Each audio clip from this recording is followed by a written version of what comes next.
નમસ્કાર મિત્રો, મહાદેવ, જય હિન્દ.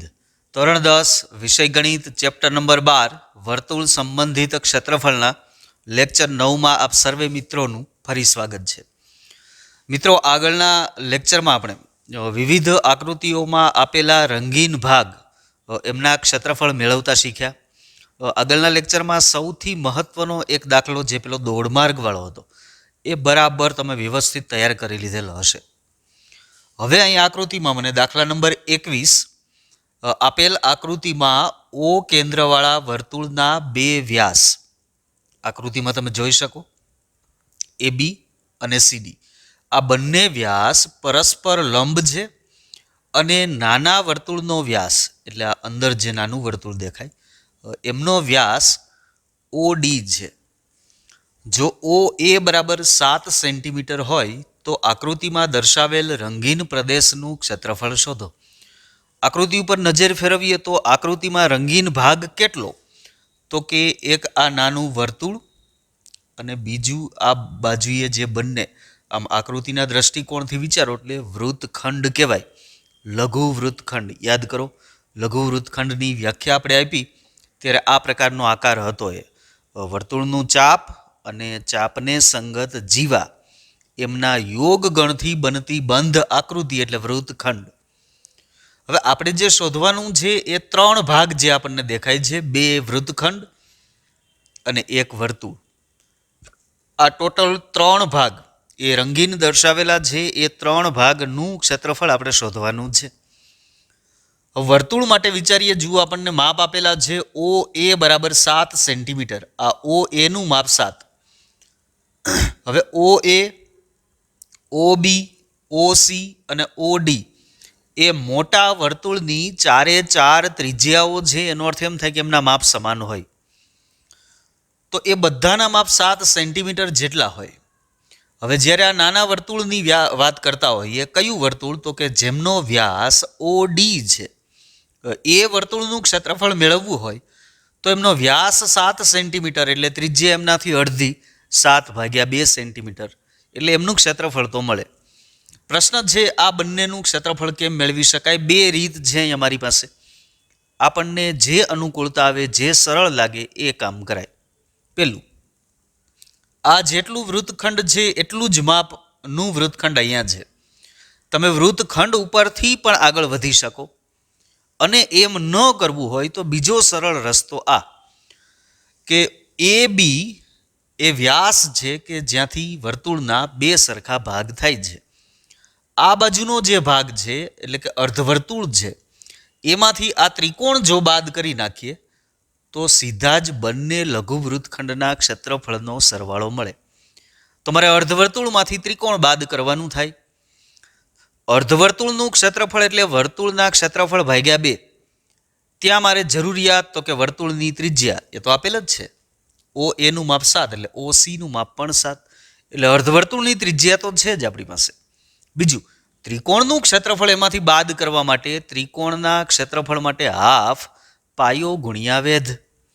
હવે આપણને કીધું જ છે કે આ બંને વ્યાસ પરસ્પર લંબ છે એટલે 90 અંશનો ખૂણો તો છે જ. જો AB પાયો લઈએ તો OC વેધ છે. તો 1/2 AB ગુણ્યા OC. તો AB નું માપ એટલે કે OA અને OB આ બંનેનો સરવાળો. તો 7 ને 7 14 એટલે પાયાનું માપ 14 અને વેધનું માપ 7. તો ત્રિકોણનું ક્ષેત્રફળ પણ મળે. અર્ધવર્તુળમાંથી ત્રિકોણ બાદ કરશું એટલે બંને વૃત્તખંડ એમના ક્ષેત્રફળનો સરવાળો મળી જાય સીધો જ. એમાં આ નાના વર્તુળનું ક્ષેત્રફળ આપણે ઉમેરવાનું થાય. એ મળ્યા પછી એ બંનેનો સરવાળો કર્યા પછી જે આંકડો મળ્યો એ જ કુલ રંગીન ભાગનું ક્ષેત્રફળ. અથવા માનો કે વૃત્તખંડ ઉપરથી આગળ વધવું છે તો લઘુ વૃત્તખંડનું ક્ષેત્રફળ આપણે શોધતા શીખી ગયા. કઈ રીતે? તો કે તમારે વૃત્તાંશમાંથી, લઘુ વૃત્તાંશમાંથી ત્રિકોણનું ક્ષેત્રફળ બાદ કરવાનું થાય. તો આ વૃત્તાંશ એટલે એક કોઈ પણ આ ગણો કે આ ગણો OAC. આ જે વૃત્તાંશ છે કેન્દ્ર આગળ અંતરેલા ખૂણાનું માપ 90 અંશ, ત્રિજ્યાનું માપ 7 એટલે વૃત્તાંશ તો મળે. એમાંથી ત્રિકોણ બાદ કરવો તો એ ત્રિકોણ પણ કાટકોણ ત્રિકોણ છે કારણ કે વ્યાસ બંને પરસ્પર લંબ. તો કાટખૂણો બનાવતી 2 બાજુ પોતે જ પાયો અને વેધ હોય એટલે આ ત્રિકોણનું ક્ષેત્રફળ પણ મળે. વૃતાંશમાંથી ત્રિકોણ બાદ કરીએ એટલે એક લઘુ વૃત્તખંડ મળે. એના બમણા કરી નાખો એટલે બંને લઘુ વૃત્તખંડના સમાન માપ છે. એમાં તમારે આ નાનું વર્તુળ તમારે ઉમેરવાનું થાય. એમ પણ થઈ શકે.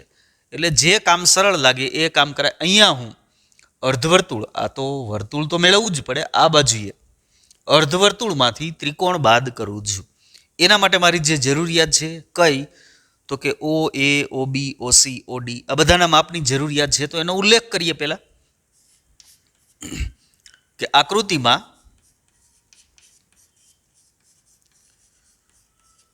ઓ એ, ઓ બી, ઓ સી અને ઓ ડી મોટા વર્તુળની ત્રિજ્યાઓ છે. એ બધાના માપ સમાન છે. આપેલ જ છે આપણને કે ઓ એ બરાબર ઓ બી એમના બરાબર ઓ સી એમના બરાબર ઓ ડી અને એમના બરાબર આપેલા છે 7 સેન્ટીમીટર.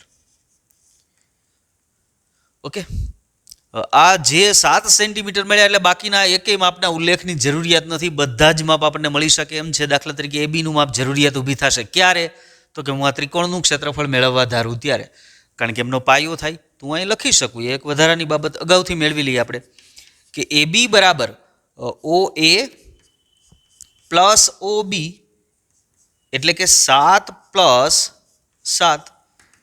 તો એ બીનું માપ 7 ને 7 14 સેન્ટીમીટર.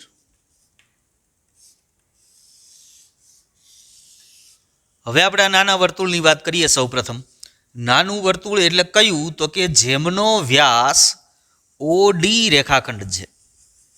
આકૃતિમાં જોઈ શકો ઓ ડી વ્યાસવાળા નાના વર્તુળ માટે ક્ષેત્રફળ મેળવવું છે એટલે ત્રિજ્યાનો ઉલ્લેખ કરવો પડે. નાના વર્તુળ માટે ત્રિજ્યા આર બરાબર, આ ત્રિજ્યા એટલે વ્યાસનું અડધું માપ. આ વ્યાસ આખું ઓ ડી એમનું માપ 7 છે. તો ત્રિજ્યા એટલે એમનાથી અડધું માપ એટલે 7/2 આટલા સેન્ટીમીટર થાય. આ 7/2 ને તમે 3.5 પણ લખી શકો, પણ છેદ ઉડાડવામાં સરળતા રહે એટલે હું એમને એમ રાખું છું. ધેરફોર નાના વર્તુળનું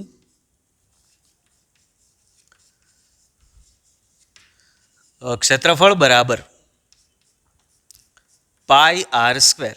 પાઈ એટલે 22/7 એમને ગુણ્યા આર સ્ક્વેર એટલે 7/2 એમને ગુણ્યા 7/2. આ 7 7 કેન્સલ.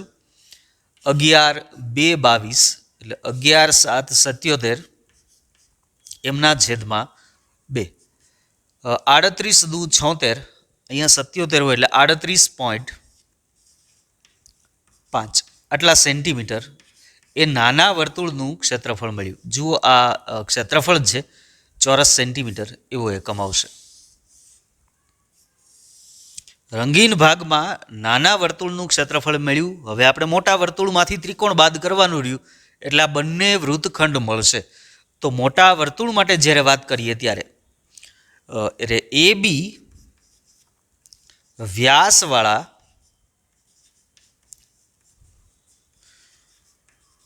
અર્ધવર્તુળ માટે તો એમની ત્રિજ્યા આર બરાબર, જો એ બી આપણે મેળવેલ જ છે 14, તો એમની ત્રિજ્યા એટલે 14/2 એટલે કે 7 સેન્ટીમીટર. ધેરફોર અર્ધવર્તુળનું ક્ષેત્રફળ બરાબર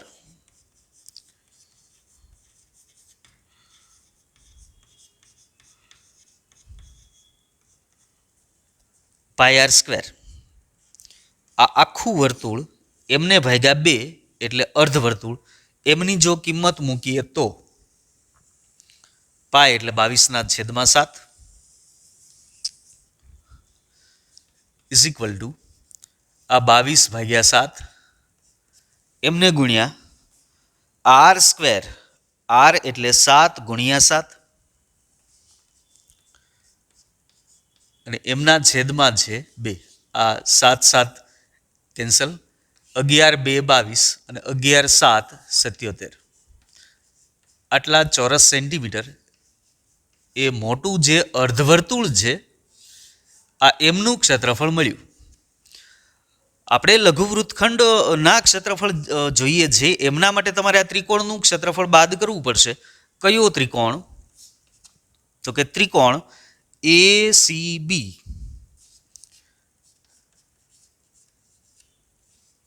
નું ક્ષેત્રફળ બરાબર તો 1/2 પાયો AB થાય અને વેધ થાય OC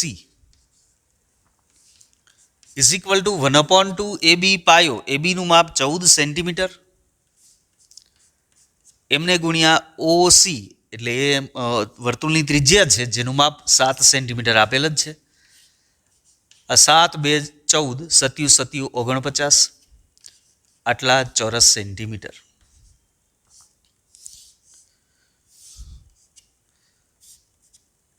હવે તો કે આ બંને લઘુવૃત્તખંડ એમનું ક્ષેત્રફળ અથવા તો કુલ સીધો જ રંગીન ભાગ કહું તો નાના અર્ધવર્તુળનું ક્ષેત્રફળ, આ નાના વર્તુળનું ક્ષેત્રફળ પ્લસ એમાં ઉમેરવાનું કેટલું થાય તો કે અર્ધવર્તુળમાંથી ત્રિકોણ બાદ કરીએ એટલું ક્ષેત્રફળ. તો રંગીન ભાગનું ક્ષેત્રફળ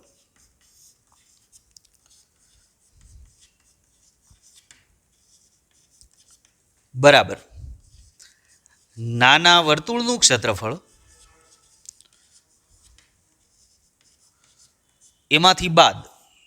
હવે જો આ બાદબાકી તમે પહેલા કરીને પછી તમે આ નાના વર્તુળમાંથી બાદ કરો તો પણ ચાલે. અર્ધવર્તુળનું ક્ષેત્રફળ માઇનસ ત્રિકોણનું ક્ષેત્રફળ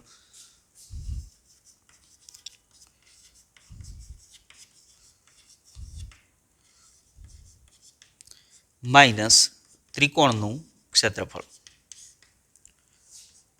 તો નાના વર્તુળનું ક્ષેત્રફળ આપણે મેળવેલ છે 38.5. અહીંયા સરવાળો કરવાનો છે. નાનું અર્ધવર્તુળ અને આ બંને ભાગ ટોટલ એટલે એમાં પ્લસ કરવાનું થાય મારે. અર્ધવર્તુળમાંથી ત્રિકોણ બાદ કરીએ, જે ભાગ મળ્યો એ આમાં ઉમેરવાનો છે. 38.5માં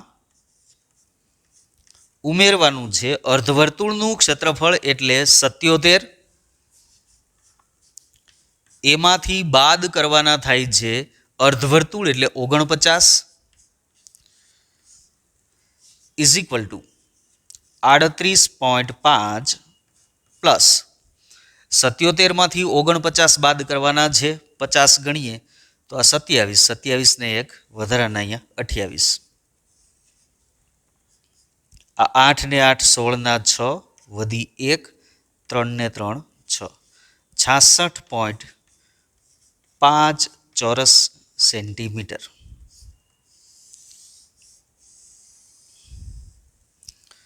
આમ આકૃતિમાં આપણને જે કાંઈ રંગીન ભાગ દર્શાવેલો છે એ રંગીન ભાગનું કુલ ક્ષેત્રફળ આપણને મળે 66.5 ચોરસ સેન્ટીમીટર. મિત્રો આ તો એક નમૂના તરીકે આપણને કહી શકે. કદાચ માનો કે એક વર્તુળ અહીંયા આપ્યું છે, આ અર્ધવર્તુળમાં બીજી કોઈ બાબત નથી, એવું જ પાછું બીજું વર્તુળ આ બાજુ આપી દીધેલ છે, બંને તરફ માત્ર વર્તુળો છે અને એ વર્તુળો ડાર્ક કરેલા છે, રંગીન કરેલા છે, એમનું ક્ષેત્રફળ આપણને શોધવાનું કે તો સિમ્પલ મોટા વર્તુળનું ક્ષેત્રફળ મેળવી લ્યો, એમાંથી બંને નાના વર્તુળના ક્ષેત્રફળ બાદ કરો એ સિવાયનો ભાગ મળે, અથવા તો નાના વર્તુળના ક્ષેત્રફળ પણ સીધા મેળવી શકાય, ગમે તે કહી શકે. કોઈ ધારો કે આવી આકૃતિ આપેલ છે, જો આ વિચારવું પડશે મારે, આકૃતિ આપણી સામે ગમે તે આવી શકવાની છે. આવા બે પરસ્પર લંબ હોય એવા વ્યાસ આપેલા છે, એક વર્તુળ આ બાજુ આપેલું છે, અહીંયા આ બાજુ એક વર્તુળ આપેલું છે અને આ બંને વર્તુળ રંગીન છે. માપ ધારો કે આ જ પ્રમાણે 7 સેન્ટીમીટર આપેલા છે ને આપણને પ્રશ્ન એવો કરે કે રંગીન ભાગનું ક્ષેત્રફળ મેળવો તો બંને નાના વ્યાસવાળા વર્તુળના ક્ષેત્રફળ એમનો સરવાળો કરી નાખીએ મળે. પણ ધારો કે એમ કે આપણને કે બંને વર્તુળો બાદ કર્યા પછી એટલે કે જે રંગ્યા વગરનો ભાગ છે, ડાર્ક કર્યો નથી એવો ભાગ જે છે એમનું ક્ષેત્રફળ મેળવો, માત્ર એક શબ્દ જ ઉમેરવાનો થાય એમાં. તો મોટું જે વર્તુળ છે એમનું ક્ષેત્રફળ મેળવી અને આ બંને વર્તુળના ક્ષેત્રફળ એમાંથી મારે બાદ કરવાના થાય. એટલે આ પણ એકમાત્ર ઉદાહરણ કહી શકાય. આવી તો ઘણી બધી આકૃતિઓ બની શકે. એટલે એવી અલગ અલગ આકૃતિઓ સાથે તમને ઘણા બધા અલગ અલગ મટીરિયલમાં ઘણી બધી આકૃતિઓ આવી જોવા મળશે. એ આકૃતિઓ પ્રમાણે આપણે પ્રેક્ટિસ કરતા રહેશું તો જ ખબર પડશે કે કઈ આકૃતિ માટે આપણે કેમ વિચારવાનું છે. જ્યાં એક જ આકૃતિ માટે હું બીજું અલગ અલગ રીતે પણ વિચારી શકું એમ છું. તો હું જે બોલ્યો કે જે પ્રમાણે ગણતરી નથી, ગણતરી કંઈક બીજી જ છે, તો હું જે બોલ્યો એ પ્રમાણે પણ આપણે ગણતરી કરી અને દાખલો ગણવાનો પ્રયાસ કરી લેવાય, તો આપણને એ દાખલા ઉપર ગ્રીપ આવશે. તો આ પ્રકારના દાખલાઓની આપણે જાતે પ્રેક્ટિસ સતત કરતી રહેવી પડશે. મિત્રો, ત્યાર પછીનો દાખલો જોઈએ. દાખલા નંબર 23. એક સમબાજુ ત્રિકોણનું ક્ષેત્રફળ 17,320.5 ચોરસ સેન્ટીમીટર છે. ત્રિકોણની બાજુની લંબાઈથી અડધી ત્રિજ્યાવાળા ત્રિકોણની જે બાજુ છે એની લંબાઈથી અડધી જેમની ત્રિજ્યા છે, ત્રિજ્યાવાળા, અને પ્રત્યેક શિરોબિંદુ કેન્દ્ર હોય તેવા 3 વર્તુળો દોર્યા છે. ABC એમને કેન્દ્ર તરીકે લીધેલા છે. ત્રિકોણની બાજુના અડધા માપ જેટલી ત્રિજ્યા લઈ અને 3 વર્તુળો દોરેલા છે. ત્રિકોણ સમબાજુ છે. તો દર્શાવેલ રંગીન પ્રદેશનું ક્ષેત્રફળ દોરો. એ શોધવાનું છે આપણે. જો મેં આટલો ભાગ ડાર્ક કરેલો છે એટલા ભાગનું ક્ષેત્રફળ શોધવાનું છે. ત્રિકોણનો એક નાનો એવો ભાગ છે. ઓકે, અહીંયા જ્યારે જરૂરિયાત ઊભી થાય ત્યારે પાઈ બરાબર 3.14 અને √3ની કિંમત 1,73,205 એવી પસંદ કરવાની છે. હવે આકૃતિમાં જે રંગીન ભાગ દેખાય છે એ રંગીન ભાગનું ક્ષેત્રફળ મેળવી કેમ શકાય, પહેલાં તો એ વાત આપણે વિચારીએ. ત્યારબાદ એના માટે જે જરૂરિયાતો છે એ બધા જ માપ આપણી પાસે છે કે કેમ, જો ન હોય તો કઈ રીતે મેળવી શકાય એ વિચારીએ. સમબાજુ ત્રિકોણ એમનું ક્ષેત્રફળ આપણને તૈયાર આપેલું છે 17,320.5. એટલે આખા ત્રિકોણનું ક્ષેત્રફળ આપણી પાસે જ છે. હવે આ ત્રિકોણ, ટૂંકામાં ટૂંકી વાત કે રંગીન ભાગ કેમ મળવાનો છે આપણને, તો ત્રિકોણના ક્ષેત્રફળમાંથી આ જે 3 વૃત્તાંશ દેખાય A, B અને C કેન્દ્ર લઈ અને જે આ 3 વૃત્તાંશ છે એ આખા ત્રિકોણમાંથી એ 3 વૃત્તાંશ બાદ કરીએ એટલે રંગીન ભાગ વધે. ઓકે, વૃત્તાંશનું ક્ષેત્રફળ કેમ મેળવવું? ત્રિકોણનું ક્ષેત્રફળ તો આપેલું છે. વૃત્તાંશનું ક્ષેત્રફળ મેળવવા માટે તમારે 2 બાબતોની જરૂરિયાત ઊભી થાય. એક, એ વૃત્તાંશે કેન્દ્ર આગળ કેટલા અંશનો ખૂણો આંતરેલો છે એ ખૂણાનું માપ જોઈએ. બીજું, વર્તુળની ત્રિજ્યાની જરૂરિયાત ઊભી થાય. તો વર્તુળની ત્રિજ્યા કેટલી છે? તો કે બાજુની લંબાઈથી અડધી. એટલે આપણે ત્રિકોણની બાજુનું માપ શોધવું પડે. તો ત્રિકોણ, સમબાજુ ત્રિકોણ આપેલ હોય તો સમબાજુ ત્રિકોણનું ક્ષેત્રફળ અને એમની બાજુ, એમની વચ્ચે સંબંધ હોય તો હા, સમબાજુ ત્રિકોણનું ક્ષેત્રફળ એમની બાજુની લંબાઈ પરથી મળી શકે. અથવા તો નથી ખ્યાલ તો હું ઝડપથી એક પ્રક્રિયા દર્શાવું છું. સમબાજુ ત્રિકોણના ક્ષેત્રફળનું સૂત્ર કેમ મળે એ અગાઉના ચેપ્ટરમાં પણ ક્યાંક તમને ઉપયોગમાં આવી શકે એવી બાબત છે. ધારો કે એક સમબાજુ ત્રિકોણ આપણને આપેલો છે. આની 3 બાજુના માપ સમાન છે. ત્રિકોણને હું નામ આપી દઉં, ધારો કે ABC. સમબાજુ છે, 3 બાજુના માપ ધારો કે A સેન્ટીમીટર જેટલા છે. ત્રિકોણનું ક્ષેત્રફળ મેળવવું એટલે કોઈ એક શિરોબિંદુમાંથી સામેની બાજુ પર લંબ રેખાખંડ દોરવો પડે. સમબાજુ છે એટલે મધ્યગા પણ થાય, એટલે કે બંને બાજુ BCના 2 ટુકડા જે થાય એ બંને ટુકડાઓ સમાન થાય. BMનું માપ આખી બાજુ A હોય તો A થી અડધું અને CMનું માપ પણ A થી અડધું માપ થાય. ત્રિકોણના ક્ષેત્રફળનું સૂત્ર શું હોય તો કે 1/2 ગુણ્યા પાયો BC એમને ગુણ્યા વેધ AM. ઓકે, BCનું માપ તો છે આપણી પાસે, કારણ કે એ તો ત્રિકોણની બાજુ છે એટલે ત્રણેય બાજુના માપ સમાન હોય એ જેટલું માપ. AM એટલે કે વેધનું માપ નથી તો મળી શકે? હા, આ ત્રિકોણ એટલે કે ત્રિકોણ AMB, આ AMB ત્રિકોણ કાટકોણ ત્રિકોણ છે. એ કાટકોણ ત્રિકોણમાં પાયથાગોરસનો પ્રમેય લાગુ પાડીએ તો આ M ખૂણો કાટખૂણો છે એટલે સામેની બાજુ કર્ણ થાય. આપણે તો AMની જરૂરિયાત છે એટલે આપણે આમ લખી શકીએ કે AM² એ કર્ણનો વર્ગ એમાંથી એક બાજુ BM એનો વર્ગ.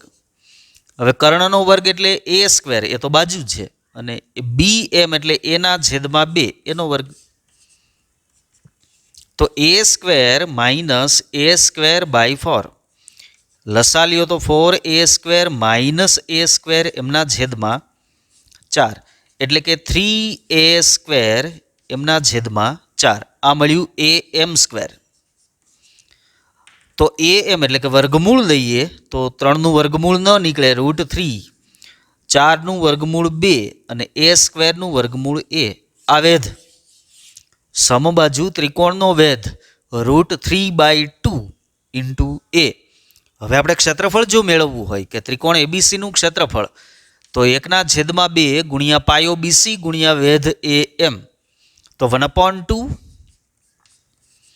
એને ગુણ્યા બીસી એટલે પાયો બાજુ, એમનું માપ એ જેટલું હોય. વેધનું માપ √3/2 ઇન્ટુ એ જેટલું હોય. છેદનો છેદમાં ગુણાકાર, અંશનો અંશમાં ગુણાકાર. √3 2 ગુણ્યા 2 એટલે 4 એમનો વર્ગ. √3/4 ઇન્ટુ એ સ્ક્વેર. એ એટલે ત્રિકોણની બાજુ. તો સમબાજુ ત્રિકોણના ક્ષેત્રફળનું સૂત્ર થાય વર્ગમૂળમાં 3/4 એને ગુણ્યા બાજુનો વર્ગ. એટલે કે સમબાજુ ત્રિકોણનું ક્ષેત્રફળ આપેલ હોય તો એ ક્ષેત્રફળ પરથી તમે બાજુનું માપ મેળવી શકો, કારણ કે ક્ષેત્રફળ અને બાજુ આ બંને વચ્ચે સંબંધ હોય, અને મારે અહીંયા જરૂરિયાત છે નહીં, એટલે હું ક્ષેત્રફળ ઉપરથી સૌ પ્રથમ બાજુ મેળવી લઉં. એટલે સૂત્ર મગજ ઉપર યાદ રાખજો કે જ્યારે જ્યારે સમબાજુ ત્રિકોણ એમના ક્ષેત્રફળની જરૂરિયાત ઊભી થાય ત્યારે √3/4 એને ગુણ્યા કોઈ પણ એક બાજુ, કારણ કે 3 બાજુઓના માપ સમાન જ હોય, કોઈ પણ એક બાજુ એમની લંબાઈનો વર્ગ. તો આપણે સૌથી પહેલાં સમબાજુ ત્રિકોણના ક્ષેત્રફળનો ઉપયોગ કરીએ, જે આપણને આપેલું છે કે ત્રિકોણ એબીસી સમબાજુ ત્રિકોણ છે.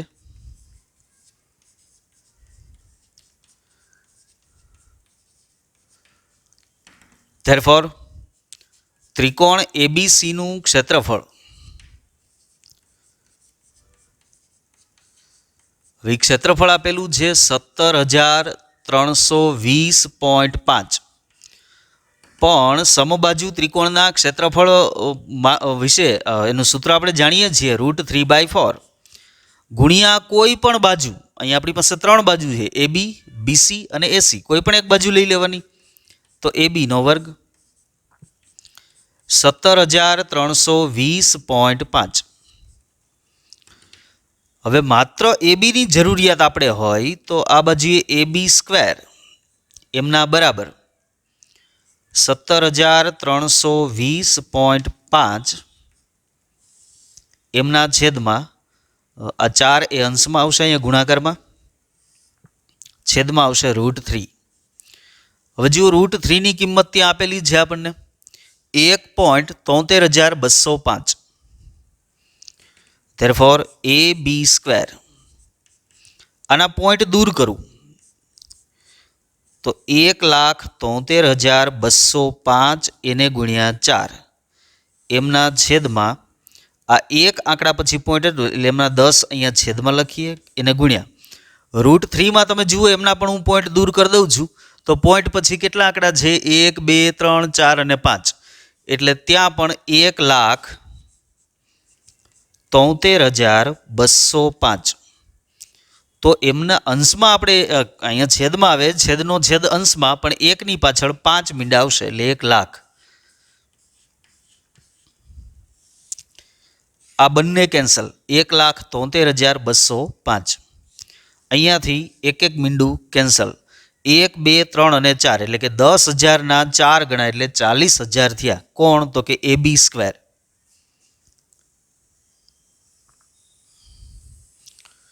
તો આપણે લખી શકીએ કે ધેરફોર એબી સ્ક્વેર એમના બરાબર 40,000.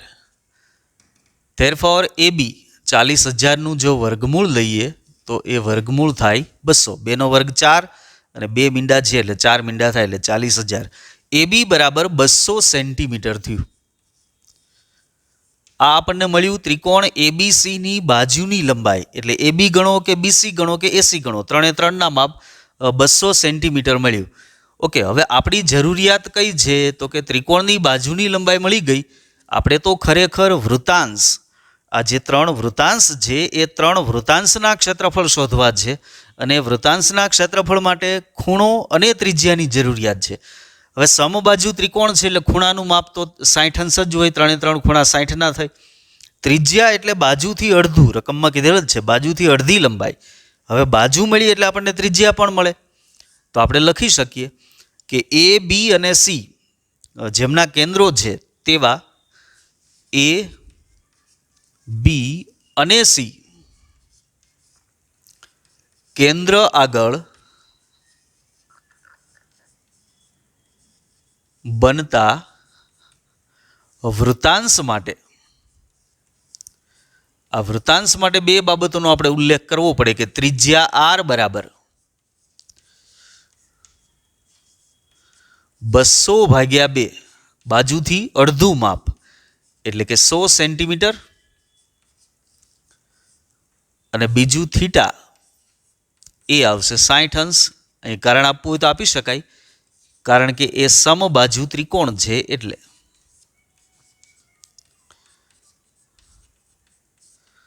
તો હવે ત્રણે ત્રણ વૃતાંશનું ક્ષેત્રફળ મેળવી લઈએ એક જ સાથે. તો થીટા અને આર બંને તૈયાર છે. ત્રણ વૃતાંશનું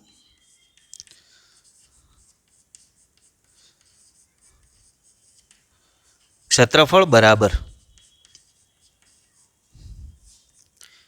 આ 3 ગુણ્યા પાઈ આર સ્ક્વેર થીટાના છેદમાં 360 બરાબર 3 ગુણ્યા પાઈ એટલે 3.14, એમના પોઈન્ટ દૂર કરી દઉં, પાઈની કિંમત 3.14 લેવાની છે.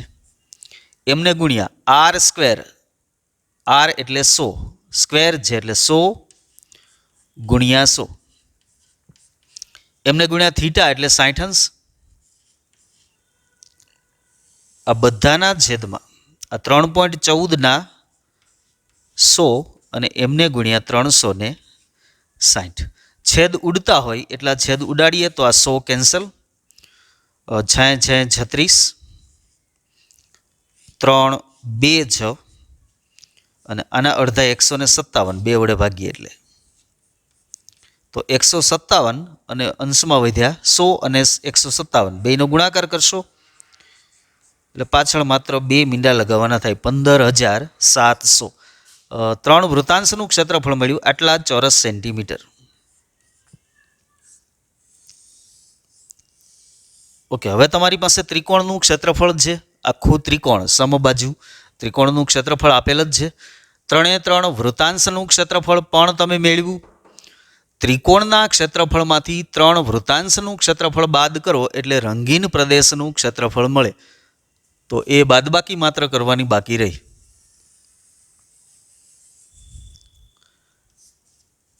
રંગીન પ્રદેશનું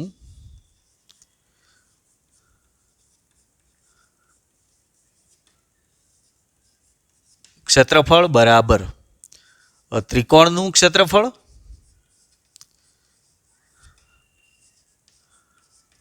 માઇનસ ત્રણ વૃતાંશનું ક્ષેત્રફળ.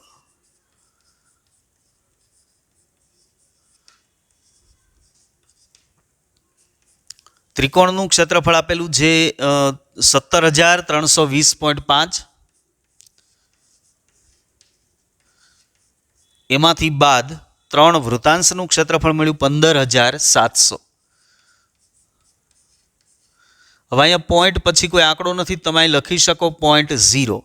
માનો કે સીધી બાદબાકી કરતા નથી ફાવતું તો અહીંયા પ્રેમથી કાંઈ પણ શરમ સંકોચ રાખ્યા વગર આંકડા લખી અને બાદબાકી કરી લેવાની, નકર એક જ આંકડા માટે આપણો જવાબ ખોટો પડશે. 5માંથી 0 જાય 5, 0માંથી 0 બાદ કરો 0, 2માંથી 0 બાદ કરો 2, 3માંથી 7 બાદ ન થાય 6, અહીંયા 13, 13માંથી તમે 7 બાદ કરશો તો 6 ને 7 13, એટલે 6 વધ્યા, 6માંથી 5 બાદ કરો 1, 1માંથી 1 બાદ કરો એટલે 0, 1620.5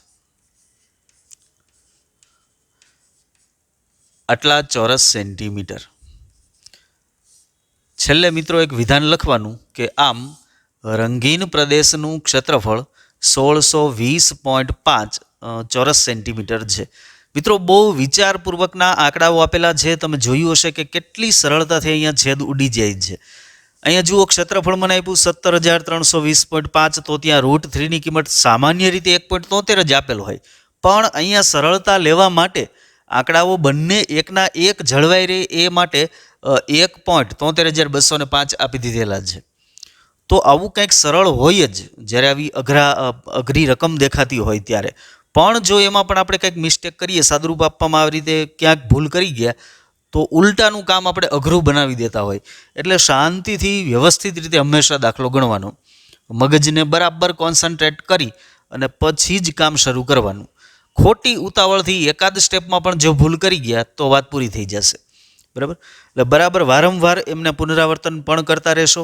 આ પ્રકારના દાખલાઓ જે બીજા મટીરિયલમાં દેખાય એમને પણ સતત રિવિઝન કરતા રહ્યો, તો જ આ બધી બાબતો આપણને મગજમાં ક્લિયર થવાની છે.